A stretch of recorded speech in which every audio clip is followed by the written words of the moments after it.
أعوذ بالله من الشيطان الرجيم. بسم الله الرحمن الرحيم. لا يحب الله الجهر بالسوء من القول إلا من ظلم، وكان الله سميعا عليما. إن تبدوا خيرا أو تخفوه أو تعفوا عن سوء فإن الله كان عفوا قديرا. إن الذين يكفرون بالله ورسله ويريدون أن يفرقوا بين الله ورسله ويقولون نؤمن ببعض ونكفر ببعض ويريدون أن يتخذوا بين ذلك سبيلا. أولئك هم الكافرون حقا، وأعتدنا للكافرين عذابا مهينا. والذين آمنوا بالله ورسله ولم يفرقوا بين أحد منهم أولئك سوف يؤتيهم أجورهم، وكان الله غفورا رحيما. يسألك أهل الكتاب أن تنزل عليهم كتابا من السماء فقد سألوا موسى أكبر من ذلك فقالوا أرنا الله جهرة فأخذتهم الصاعقة بظلمهم ثم اتخذوا العجل من بعد ما جاءتهم البينات فعفونا عن ذلك وآتينا موسى سلطانا مبينا. ورفعنا فوقهم الطور بميثاقهم وقلنا لهم ادخلوا الباب سجدا وقلنا لهم لا تعدوا في السبت وأخذنا منهم ميثاقا غليظا. فبما نقضهم ميثاقهم وكفرهم بآيات الله وقتلهم الأنبياء بغير حق وقولهم قلوبنا غلف بل طبع الله عليها بكفرهم فلا يؤمنون إلا قليلا. وبكفرهم وقولهم على مريم بهتانا عظيما. وقولهم إنا قتلنا المسيح عيسى ابن مريم رسول الله وما قتلوه وما صلبوه ولكن شبه لهم وإن الذين اختلفوا فيه لفي شك منه ما لهم به من علم إلا اتباع الظن وما قتلوه يقينا بل رفعه الله إليه وكان الله عزيزا حكيما. وإن من أهل الكتاب إلا ليؤمنن به قبل موته ويوم القيامة يكون عليهم شهيدا. فبظلم من الذين هادوا حرمنا عليهم طيبات أحلت لهم وبصدهم عن سبيل الله كثيرا وأخذهم الربا وقد نهوا وصدوا عنه وأكلهم أموال الناس بالباطل وأعتدنا للكافرين منهم عذابا أليما. لكن الراسخون في العلم منهم والمؤمنون يؤمنون بما أنزل إليك وما أنزل من قبلك والمقيمين الصلاة والمؤتون الزكاة والمؤمنون بالله واليوم الآخر أولئك سنؤتيهم أجرا عظيما. إنا أوحينا إليك كما أوحينا إلى نوح والنبيين من بعده وأوحينا إلى إبراهيم وإسماعيل وإسحاق ويعقوب والأسباط وعيسى وأيوب ويونس وهارون وسليمان وآتينا داود زبورا ورسلا قد قصصناهم عليك من قبل ورسلا لم نقصصهم عليك وكلم الله موسى تكليما.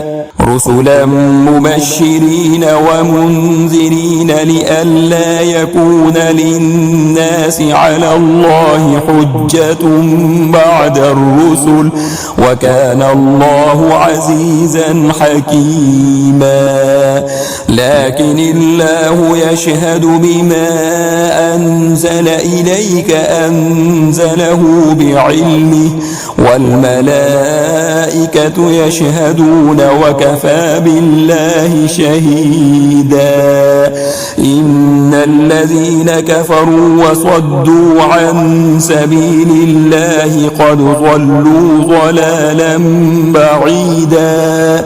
إن الذين كفروا وظلموا لم يكن الله ليغفر لهم ولا ليهديهم طريقا إلا طريق جهنم خالدين فيها أبدا وكان ذلك على الله يسيرا. يا أيها الناس قد جاءكم الرسول بالحق من ربكم فآمنوا خيرا لكم وإن تكفروا فإن لله ما في السماوات والأرض وكان الله عليما حكيما. يا أهل الكتاب لا تغلوا في دينكم ولا تقولوا على الله إلا الحق إنما المسيح عيسى بن مريم رسول الله وكلمته ألقاها إلى مريم وروح منه فآمنوا بالله ورسله ولا تقولوا ثلاثة انتهوا خيرا لكم إنما الله إله واحد سبحانه أن يكون له ولد له ما في السماوات وما في الأرض وكفى بالله وكيلا. لن يستنكف المسيح أن يكون عبدا لله ولا الملائكة المقربون ومن يستنكف عن عبادته ويستكبر فسيحشرهم إليه جميعا. فأما الذين آمنوا وعملوا الصالحات فيوفيهم أجورهم ويزيدهم من فضله وأما الذين استنكفوا واستكبروا فيعذبهم عذابا أليما ولا يجدون لهم من دون الله وليا ولا نصيرا. يا أيها الناس قد جاءكم برهان من ربكم وأنزلنا إليكم نورا مبينا.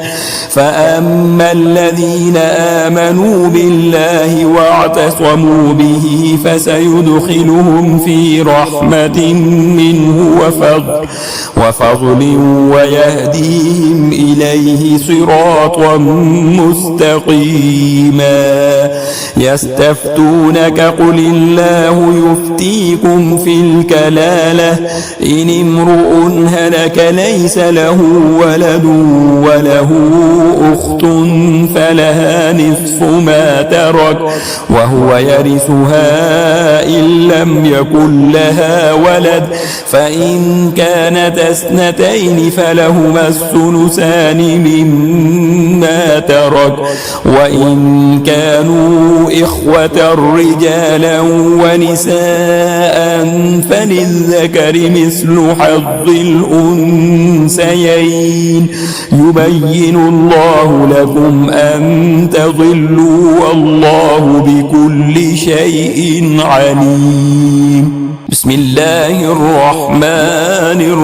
الرحيم. يا أيها الذين آمنوا أوفوا بالعقود أحلت لكم بهيمة الأنعام إلا ما يتلى عليكم غير محل الصيد وأنتم حرم إن الله يحكم ما يريد. يا أيها الذين آمنوا لا تحلوا شعائر الله ولا الشهر الحرام ولا الهدي ولا القلائد ولا آمين البيت الحرام يبتغون فضلا من ربهم ورضوانا وإذا حللتم فاصطادوا ولا يجرمنكم شنآن قوم أن صدوكم عن المسجد الحرام أن تعتدوا وتعاونوا على البر والتقوى ولا تعاونوا على الإثم والعدوان واتقوا الله إن الله شديد العقاب. حرمت عليكم الميتة والدم ولحم الخنزير وما أهل لغير الله به والمنخنقة والموقوذة والمتردية والنطيحة وما أكل السبع إلا ما زكيتم وما ذبح على النصب وأن تستقسموا بالأزلام ذلكم فسق. اليوم يئس الذين كفروا من دينكم فلا تخشوهم واخشون. اليوم أكملت لكم دينكم وأتممت عليكم نعمتي ورضيت لكم الإسلام دينا. فمن اضطر في مخمصة غير متجانف لإثم فإن الله غفور رحيم. يسألونك ماذا أحل لهم قل أحل لكم الطيبات وما علمتم من الجوارح مكلبين تعلمونهن مما علمكم الله فكلوا مما أمسكن عليكم واذكروا اسم الله عليه واتقوا الله إن الله سريع الحساب. اليوم أحل لكم الطيبات وطعام الذين أوتوا الكتاب حل لكم وطعامكم حل لهم والمحصنات من المؤمنات والمحصنات من الذين أوتوا الكتاب من قبلكم إذا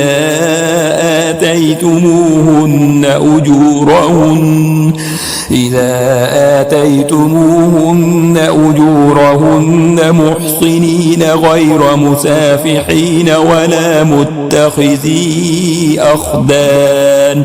ومن يكفر بالإيمان فقد حبط عمله وهو في الآخرة من الخاسرين. يا أيها الذين آمنوا إذا قمتم إلى الصلاة فاغسلوا وجوهكم وأيديكم إلى المرافق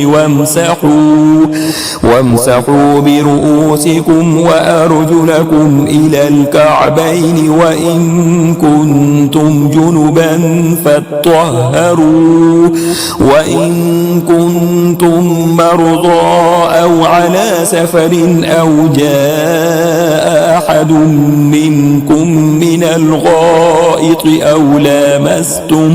أو لامستم النساء فلم تجدوا ماء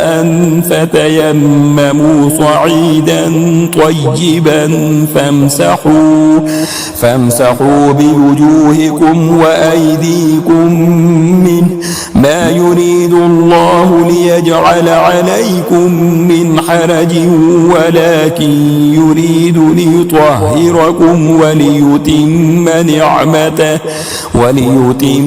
نعمته عليكم لعلكم تشكرون. واذكروا نعمة الله عليكم وميثاقه الذي واثقكم به إذ قلتم سمعنا وأطعنا واتقوا الله إن الله عليم بذات الصدور. يا أيها الذين آمنوا كونوا قوامين لله شهداء بالقسط ولا يجرمنكم شنآن قوم على ألا تعدلوا اعدلوا هو أقرب للتقوى واتقوا الله إن الله خبير بما تعملون. وعد الله الذين آمنوا وعملوا الصالحات لهم مغفرة وأجر عظيم. والذين كفروا وكذبوا بآياتنا أولئك أصحاب الجحيم. يا أيها الذين آمنوا اذكروا نعمة الله عليكم إذ هم قوم أن يبسطوا إليكم أيديهم فكف أيديهم عنكم واتقوا الله وعلى الله فليتوكل المؤمنون. ولقد أخذ الله ميثاق بني إسرائيل وبعثنا منهم 12 نقيبا وقال الله إني معكم لئن أقمتم الصلاة وآتيتم الزكاة وآمنتم برسلي وعزرتموهم وأقرضتم الله قرضا حسنا لأكفرن عنكم سيئاتكم ولأدخلنكم جنات تجري من تحتها الأنهار فمن كفر بعد ذلك منكم فقد ضل سواء السبيل. سبيل فبما نقضهم ميثاقهم لعناهم وجعلنا قلوبهم قاسية يحرفون الكلم عن مواضعه ونسوا حظا مما ذكروا به ولا تزال تطلع على خائنة منهم إلا قليلا منهم فاعف عنهم واصفح إن الله يحب المحسنين ومن الذين قالوا إنا نصارى أخذنا ميثاقهم فنسوا حظا مما ذكروا به فأغرينا بينهم العداوة والبغضاء إلى يوم القيامة وسوف ينبئهم الله بما كانوا يصنعون يا أهل الكتاب قد جاءكم رسولنا يبين لكم كثيرا مما كنتم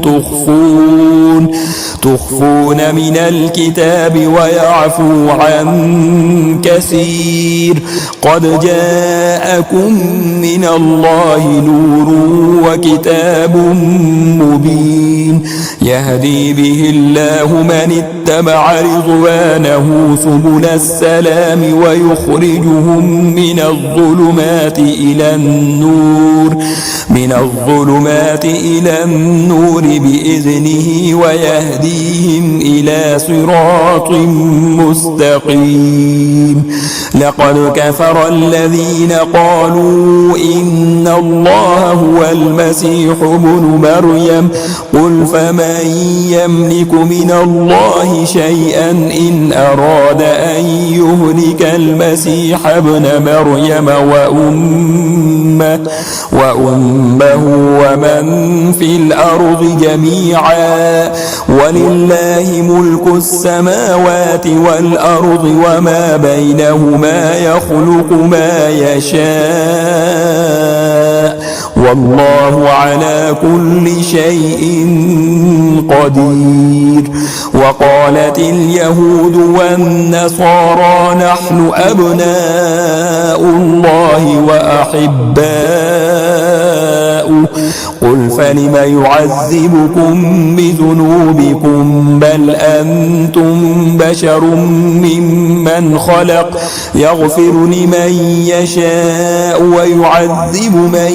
يشاء ولله ملك السماوات والأرض وما بينهما وإليه المصير يا أهل الكتاب قد جاءكم رسولنا يبين لكم على فترة من الرسل أن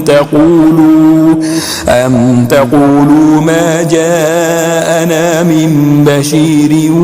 ولا نذير فقد جاءكم بشير ونذير والله على كل شيء قدير وإذ قال موسى لقومه يا قوم اذكروا نعمة الله عليكم إذ جعل فيكم أنبياء وجعلكم ملوكا وآتاكم ما لم يؤت أحدا من العالمين يا قوم ادخلوا الأرض المقدسة التي كتب الله لكم ولا ترتدوا على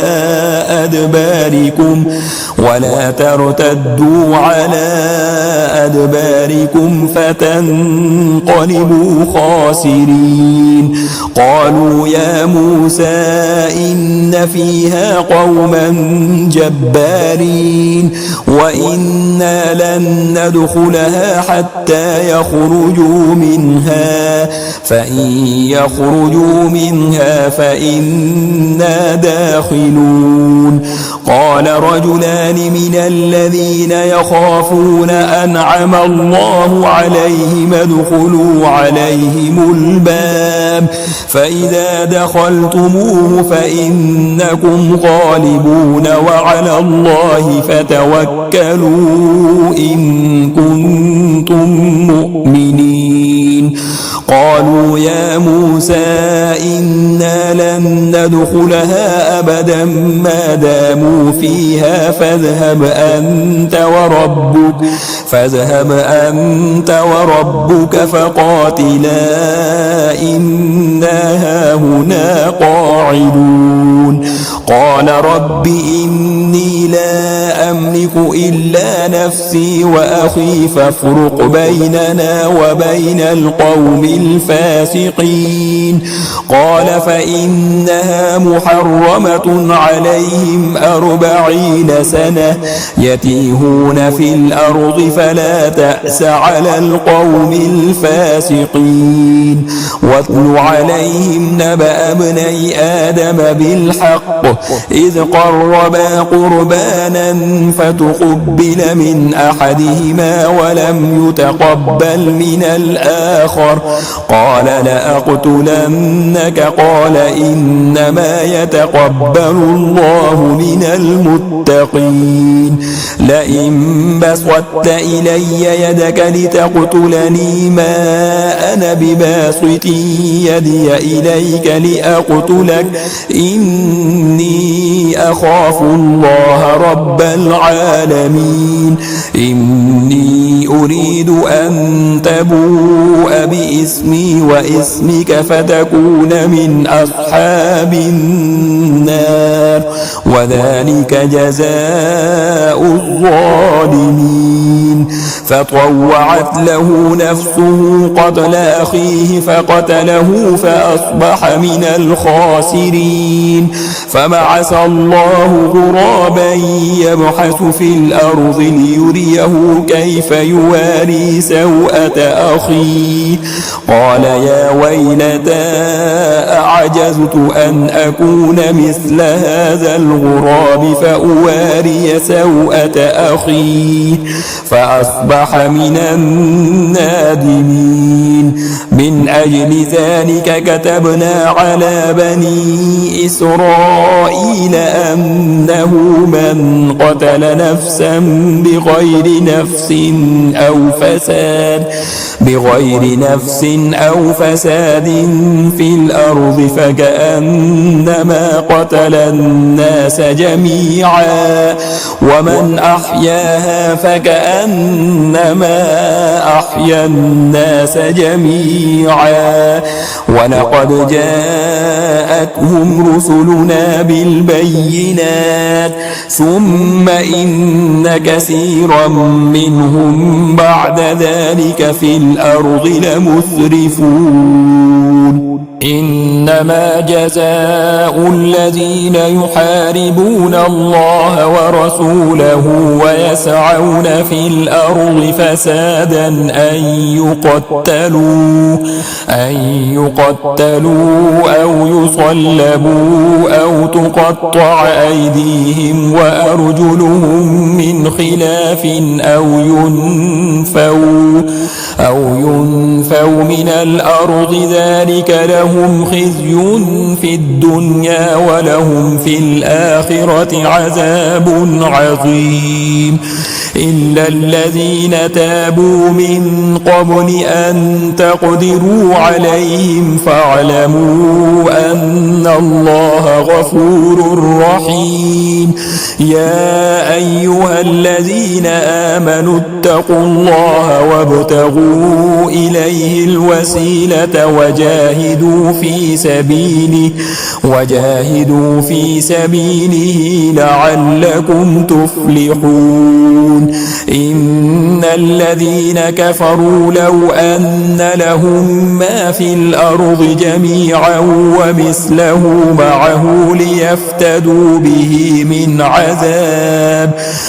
عذاب يوم القيامة ما تقبل منهم ولهم عذاب أليم يريدون أن يخرجوا من النار وما هم بخارجين منها ولهم ولهم عذاب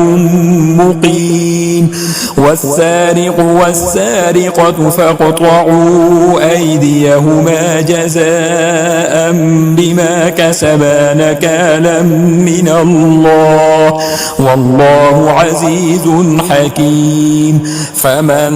تاب من بعد ظلمه وأصلح فإن الله يتوب عليه إن الله غفور رحيم ألم تعلم أن الله له ملك السماوات والأرض يعذب من يشاء ويغفر لمن يشاء والله على كل شيء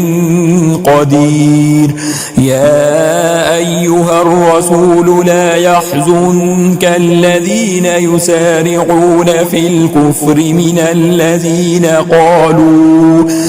الذين قالوا آمنا بأفواههم ولم تؤمن قلوبهم ومن الذين هادوا سماعون للكذب سماعون لقوم آخرين لم يأتوك يحرفون الكلم من بعد مواضعه يقولون إن أوتيتم هذا فخذوه وإن لم تؤتوه فاحذروه ومن يرد الله فتنته فلن تملك له من الله شيئا أولئك الذين لم يرد الله أن يطهر قلوبهم لهم في الدنيا خزي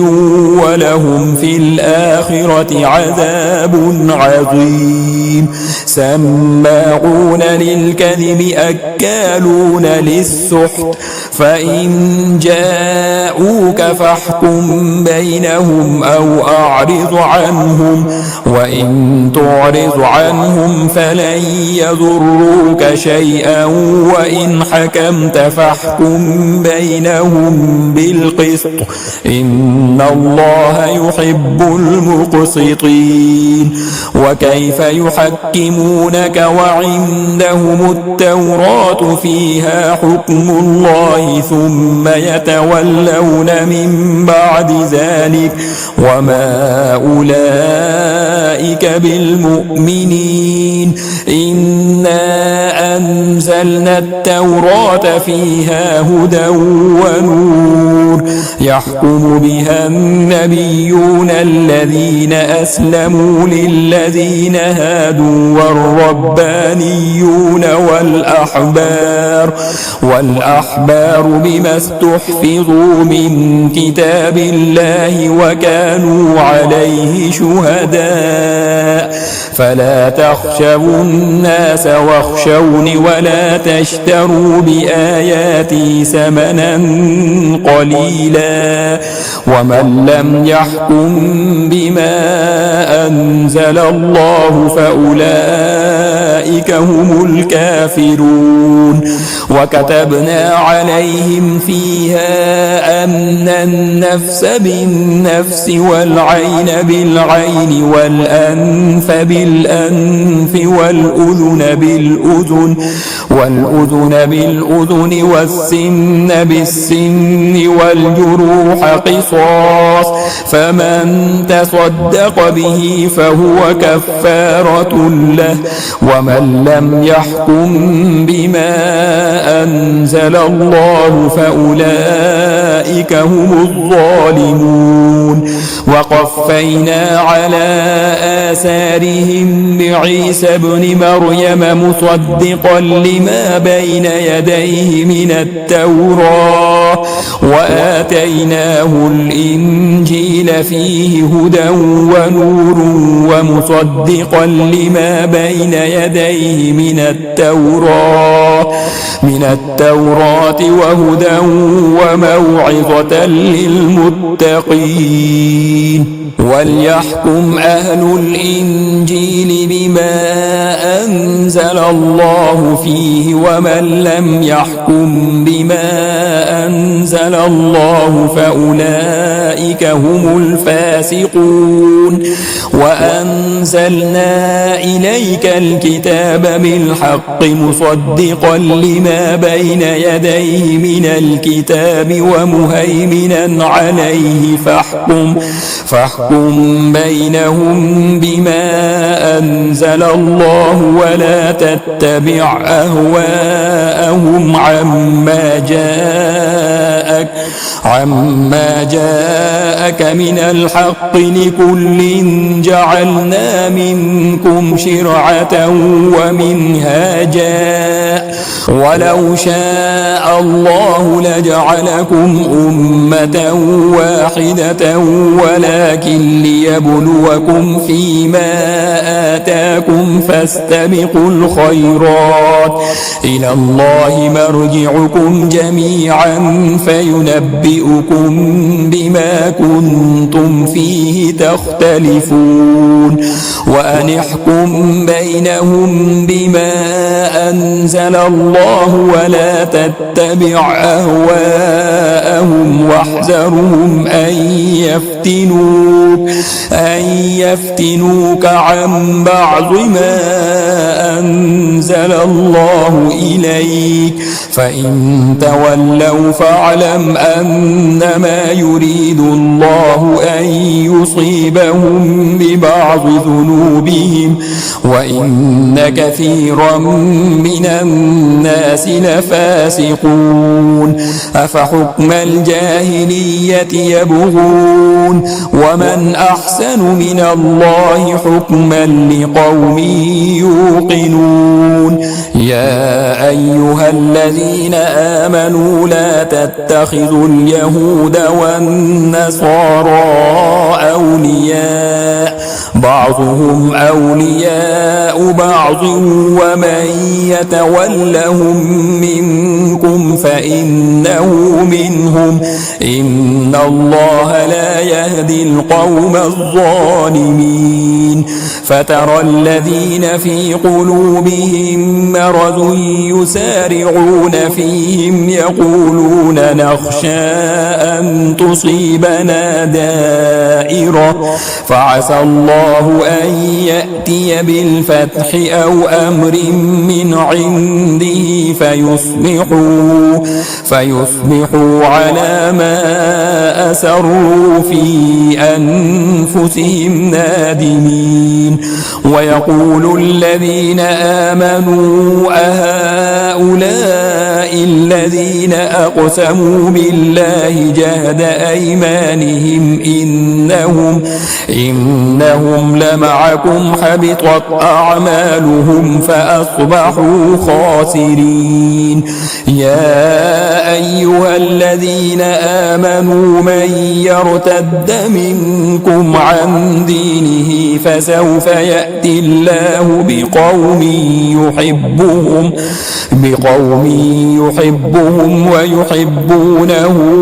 أذلة على المؤمنين أعزة على الكافرين يجاهدون في سبيل الله ولا يخافون لومة لائم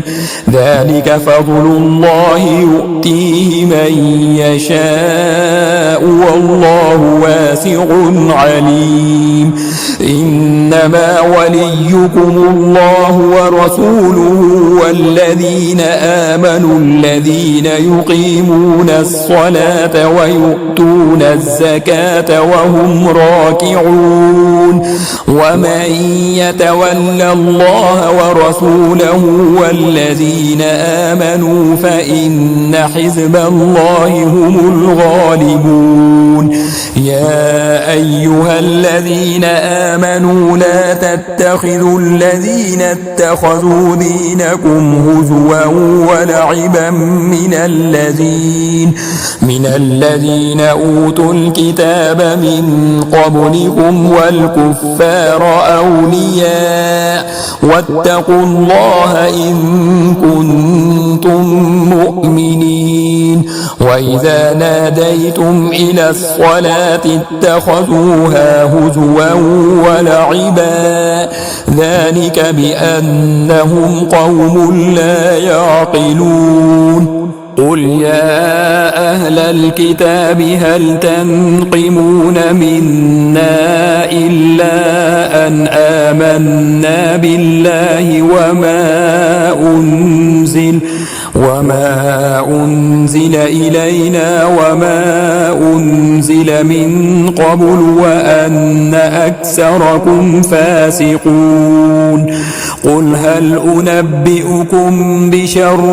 من ذلك مثوبة عند الله من لعنه الله وغضب عليه وجعل منهم القردة والخنازير وعبد الطاغوت أولئك شر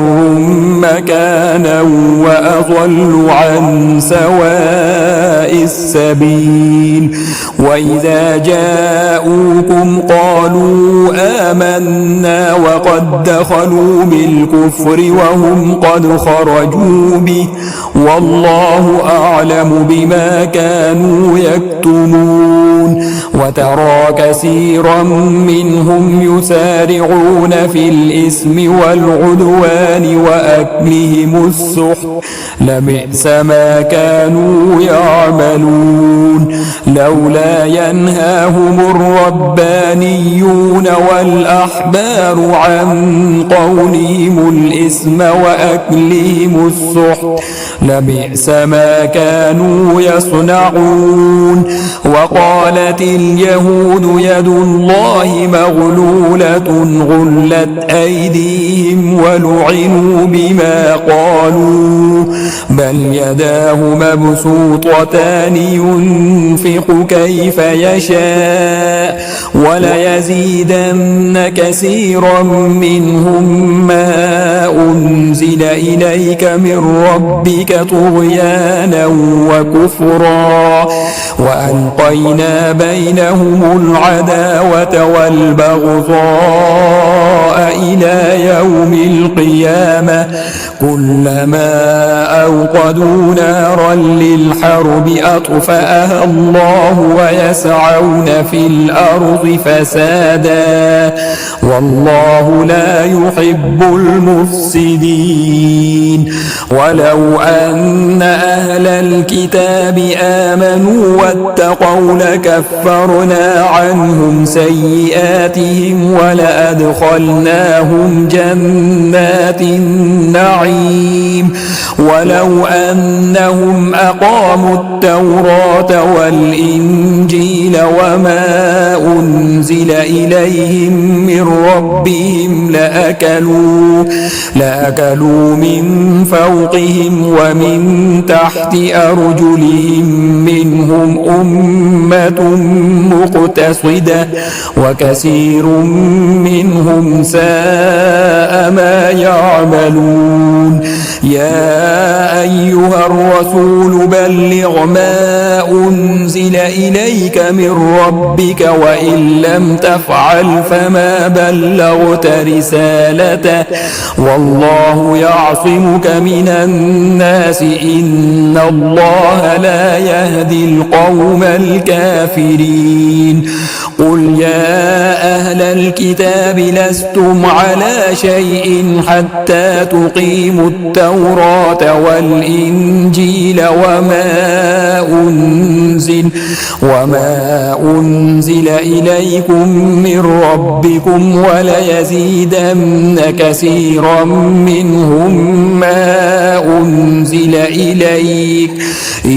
من ربك طغيانا وكفرا فلا تأس على القوم الكافرين إن الذين آمنوا والذين هادوا والصابئون والنصارى من آمن بالله واليوم الآخر وعمل صالحا فلا خوف عليهم ولا هم يحزنون لقد أخذنا ميثاق بني إسرائيل وأرسلنا إليهم رسلا كلما جاءهم رسول بما لا تهوى أنفسهم فريقا كذبوا وفريقا يقتلون وحسبوا ألا تكون فتنة فعموا وصموا ثم تاب الله عليهم ثم عموا وصموا كثير منهم والله بصير بما يعملون لقد كفر الذين قالوا إن الله هو المسيح ابن مريم وقال المسيح يا بني إسرائيل اعبدوا الله ربي وربكم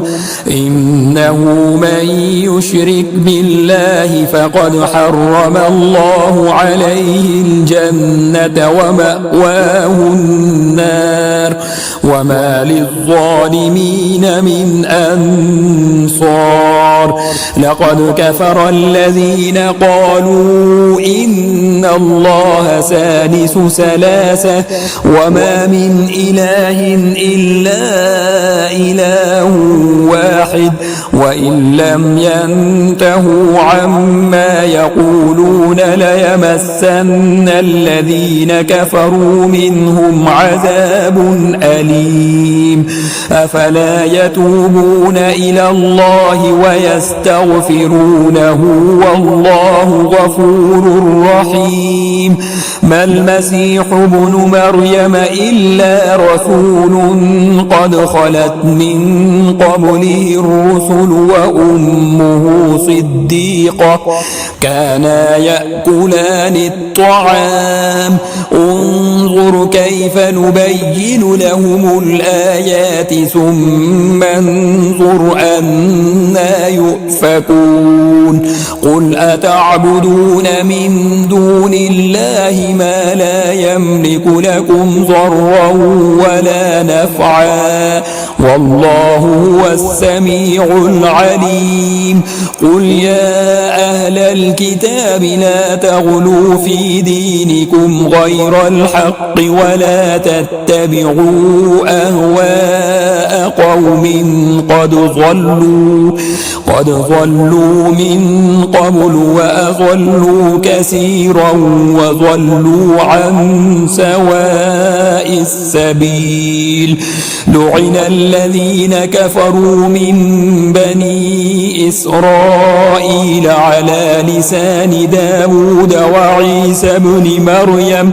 ذلك بما عصوا وكانوا يعتدون كانوا لا يتناهون عن منكر فعلوه لبئس ما كانوا يفعلون ترى كثيرا منهم يتولون الذين كفروا لبئس ما قدمت لهم أنفسهم أن سخط الله عليهم وفي العذاب هم خالدون ولو كانوا يؤمنون بالله والنبي وما أنزل إليه ما اتخذوهم أولياء ولكن كثيرا منهم فاسقون لتجدن أشد الناس عداوة للذين آمنوا اليهود والذين أشركوا ولتجدن أقربهم مودة للذين آمنوا الذين قالوا إنا نصارى ذلك بأن منهم قسيسين ورهبانا وأنهم لا يستكبرون